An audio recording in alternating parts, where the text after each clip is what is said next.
Hello, ni aje baba? Safi baba. Uko salama? Kabisa baba. Leo naona uko na mnyama lori. Ni kama pickup 5 baba. So ile mafuta imefanya sasa tumeamua watu wote tunabeba miraa kutoka LD, Kisumu, Nakuru yote tuweke kwa lori. Kwa lori?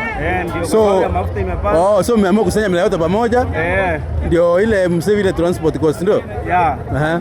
Hakuna la kufanya. Cost ya nini ya customer. Unaingia wapi baba? Wale ni wa msafi wafinya sana. Sasa hii miraa unapatanga wapi? Naona kila siku kuna miraa mzuri. Pale kwa msafi. Pale Embu. Hebu tuone mali. Una hii mraa haina kuona. Kuna mwingine anaweka ukiwa kwa spindi. Unaipeleka mpaka mtu alafu unatoka mti. Kuna mwingine ananiuliza hapa. Wacheni tuonane. Wewe sasa unatoka sasa hiyo?